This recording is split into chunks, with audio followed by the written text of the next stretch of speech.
श्री कृष्ण द्वारा परिजात के वृक्ष का हरण। व्यास जी कहते हैं, वरुण के छत्र, मणि पर्वत और पत्नी सहित श्री कृष्ण को पीठ पर लिए गरुण जी मौज से चले जा रहे थे। स्वर्ग के द्वार पर पहुंचकर श्री कृष्ण ने शंख बजाया। शंख की आवाज सुनकर संपूर्ण देवता अर्धपात्र लिए भगवान की सेवा में उपस्थित हुए। उनके द्वारा पूजित हो भगवान श्री कृष्ण देव माता अदिति के महल में गए। वह भवन श्वेत बादलों के समान धवल और पर्वत शिखर के सदृश ऊंचा था। उसमें प्रवेश करके भगवान ने अदिति को देखा और इंद्र सहित उनके चरणों में प्रणाम किया। फिर दोनों दिव्य कुंडल उन्हें अर्पित किए और नरकासुर के मारे जाने का समाचार भी कह सुनाया। इससे जगन माता अदिति को बड़ी प्रसन्नता हुई।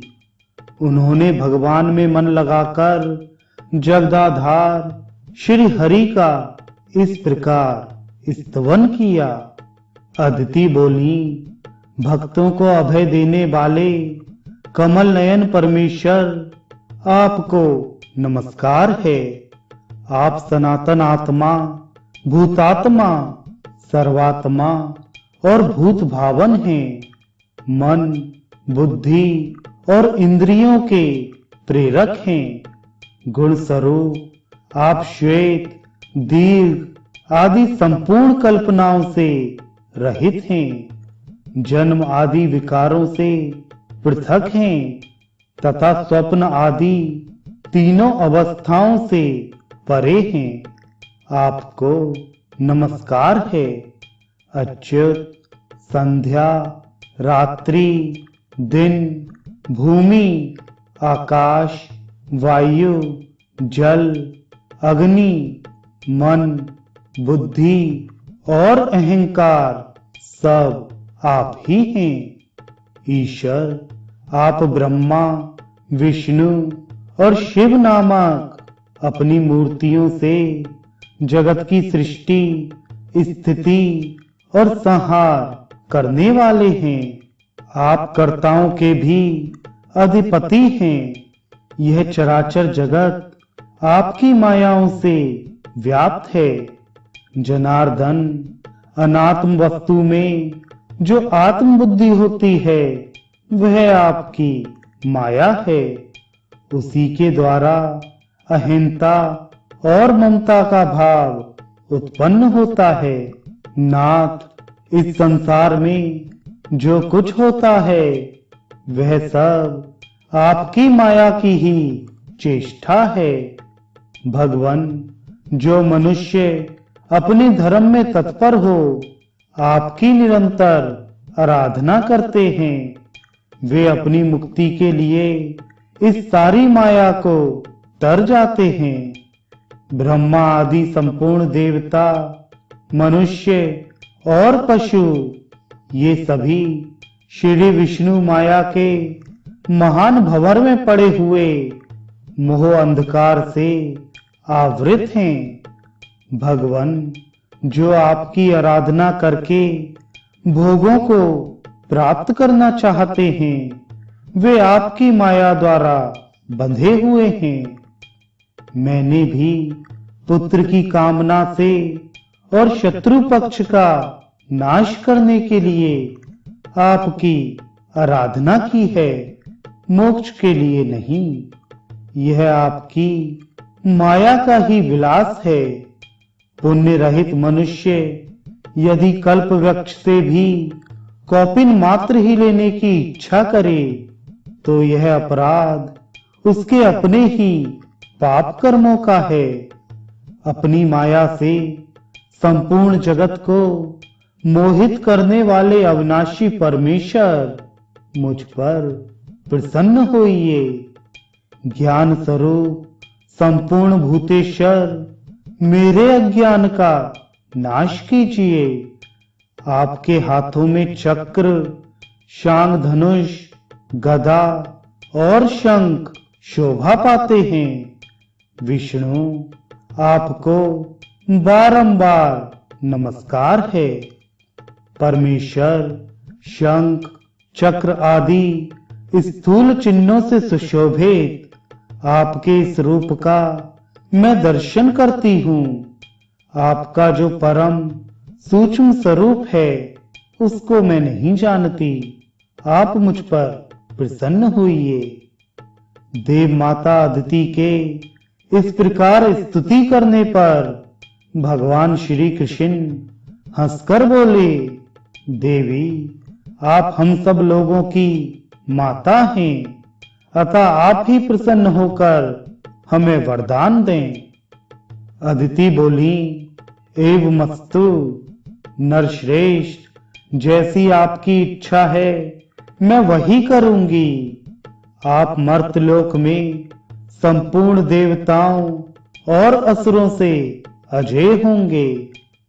तदनंतर सत्यभामा ने इंद्राणी सहित अदिति को प्रणाम किया और कहा, देवी, आप मुझ पर भी प्रसन्न हो। अदिति ने कहा, सुभ्रु, मेरी कृपा से तुम्हें वृद्धावस्था और कुरूपता नहीं स्पर्श कर सकती। तुम्हारी संपूर्ण कामनाएं पूर्ण होंगी। तत्पश्चात अदिति की आज्ञा से देवराज इंद्र ने भगवान श्री कृष्ण का आदर पूर्वक पूजन किया। श्री कृष्ण भी सत्यभामा के साथ देवताओं के नंदनवन आदि संपूर्ण उद्यानों में घूमने फिरने लगे। एक स्थान पर भगवान श्री कृष्ण ने परिजात का वृक्ष देखा, जो परम सुगंधित मंजरियों से सुशोभित, शीतलता और आह्लाद प्रदान करने वाला, ताम्रवर्ण के पल्लवों से अलंकृत और स्वर्ण के समान कांतिमान था। अमृत के लिए समुद्र का मंथन होते समय वह प्रकट हुआ था। उसे देखकर सत्यभामा ने श्री गोविंद से कहा, नाथ, इस वृक्ष को आप द्वारका क्यों नहीं ले चलते? आप कहते हैं सत्यभामा मुझे बड़ी प्रिय है। यदि आपकी यह बात सत्य हो तो मेरे घर की आंगन की शोभा बढ़ाने के लिए इस वृक्ष को ले चलिए। सत्यभामा के यूं कहने पर भगवान श्री कृष्ण ने परिजात को गरुड़ पर रख लिया। यह देख उस वन के रक्षकों ने कहा, गोविंद, देवराज की महारानी जो शची हैं, उनका इस परिजात पर अधिकार है। आप उनके इस प्रिय वृक्ष को ना ले जाइए। देवताओं ने अमृत मंथन के समय महारानी शची को विभूषित करने के लिए ही इस वृक्ष को प्रकट किया था। आप इसे लेकर कुशलता पूर्वक नहीं जा सकते। आप अज्ञानवश ही इसे ले जाने की अभिलाषा करते हैं। भला इस परिजात को लेकर कौन कुशल से जा सकता है? देवराज इंद्र इसका बदला लेने के लिए अवश्य आएंगे। जब वे हाथ में वज्र लेकर आगे बढ़ेंगे, तब संपूर्ण देवता भी उनका साथ देंगे। अतः संपूर्ण देवताओं के साथ आपको विवाद करने से क्या लाभ? हे अच्युत, जिस कार्य का परिणाम कटु हो, उसकी विद्वान पुरुष प्रशंसा नहीं करते। वन रक्षकों के यूं कहने पर सत्यभामा देवी अत्यंत कुपित होकर बोली, शची अथवा देवराज इंद्र इस परिजात को लेने वाले कौन होते हैं? यदि यह अमृत मंथन के समय समुद्र से निकला है, तब तो इस पर संपूर्ण लोकों का समान अधिकार है। इसे इंद्र अकेले कैसे ले सकते हैं? यदि अपने पति की भुजाओं के बल का अधिक घमंड होने के कारण शची इस वृक्ष को रोकती है, तो तुम लोग शीघ्र शची के पास जाकर मेरी यह बात कहो। सत्यभामा अपने पति पर गर्व करके धृष्टता पूर्वक कहती है कि यदि तुम अपने पति को अत्यंत प्रिय हो, तो परिजात वृक्ष को लेकर जाते हुए मेरे पति को उनके द्वारा रोको। यह सुनकर रक्षकों ने शची के पास जा सत्यभामा की कही हुई सारी बातें ज्यों की त्यों सुना दी।